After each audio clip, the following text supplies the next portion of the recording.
Hi everyone! Today I'll show you the process of drawing some Arknights fan art. I have prepared a sketch and I start by drawing the perspective grid. This illustration has a 3-point perspective and I'm using the perspective ruler to create 3 vanishing points. The layout for this drawing I referenced from a photo. But preparing for this artwork, I actually went around on Google Maps looking at different convenience stores in Warsaw to get some detailed references. When I'm drawing a detailed scene, I start by drawing the big furniture like the shelves, which I will later add objects on top. This also helps to not get too overwhelmed by the background at the beginning. This step is very simple since I just have to follow the lines of the perspective grid. Because the shelves have a very simple shape, I add more lines and bumps out to make them look more interesting and detailed. I also make sure to add some variation to the line thickness, such as making the lines thinner for the objects further away or the outlines thicker.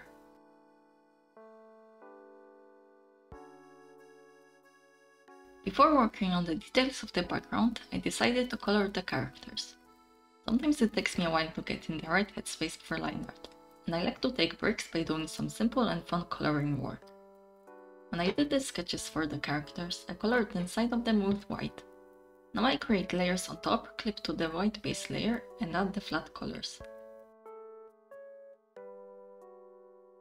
I make separate layers for the skin, eyes, hair and clothes to be able to easily edit them separately, just adding gradients.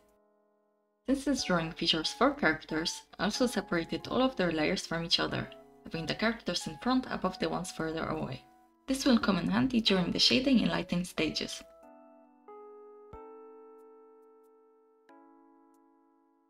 I wanted this illustration to be very colorful. I wanted each character to have a distinct color scheme. When I drew custom clothes for the characters, I did try to borrow the colors from their original designs, which hopefully made them more recognizable. I also think their original color schemes work pretty well with each other. I like to keep the flat colors quite simple. The only thing I like to add is some gradients, which add more depth to the flat colors and help to blend them.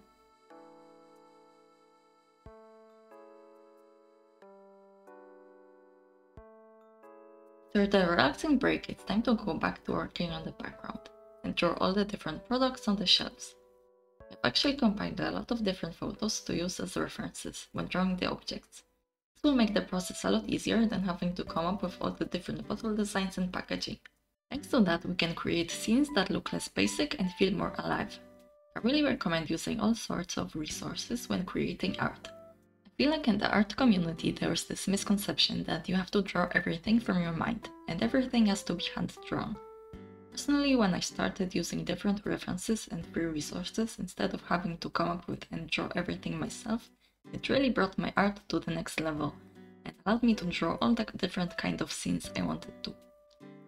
Being able to draw something from your mind requires extensive study and practice. And when drawing big illustrations, I sometimes have to pick and choose which things I want to dedicate my time to and which I don't care that much about. For example, I would rather use a 3D model for a car instead of drawing it from scratch, since I'm not passionate about drawing cars at all. And in the case of this drawing, I decided to reference the labels from photos instead of trying to design them by myself, since that's not the point of this illustration. That being said, make sure to not directly copy copyrighted stuff and follow the usage rules of free resources. With that tangent out of the way, as you can see, I have started working on the lighting. I first choose a base shadow color for the entire drawing, in this case light purple. I add that color over the flat colors on layer on multiply mode. Next I add a light yellow gradient on overlay mode from the top of the drawing. And lastly, I drew the actual lighting with light yellow on add glow mode. To further separate the characters from the background, I make the light shine from the back and create rim lighting on the edges of the characters, while having their front covered in shadow.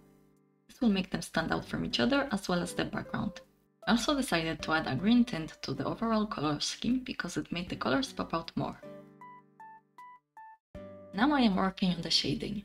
I want to keep it quite simple since there is so much going on in this drawing, the detailed coloring would probably make it look too busy. I'm using a light brown color on a layer set to multiply mode to draw shadows. I like to use a color different than grey for shading, because it makes the shadows look more saturated and less washed out. When I'm done, I lock the layer and add the reddish outline to the shadows. To finish the rendering, I go with a soft brush around the edges of the lighting to soften them. Then I select the entire character and create a layer above the line art and add some hard light, yellow on top and blue on the bottom. This will add a sort of hazy or blurry effect which will make the line art be a bit less jarring. Also add some highlights and blue rim lighting on the opposite side of the light source.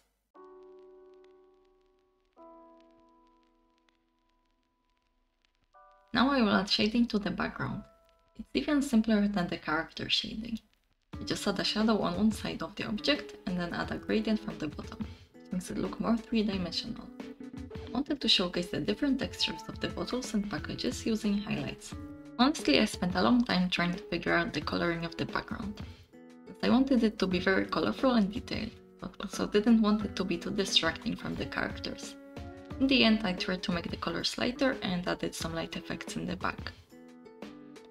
The last step is something I've only started doing recently, which is painting over the line art. Merge together all the layers of each character and add some more definition to the edges or paint over parts where the line art is too distracting. This is also a good method to easily fix some mistakes made earlier, such as wonky eyes, as well as eliminate any distracting pixels which usually happen when using selection tools. The end result looks a lot cleaner and neater. And that will be the entire process of creating this illustration. I hope you enjoyed it. Thank you for watching and bye bye!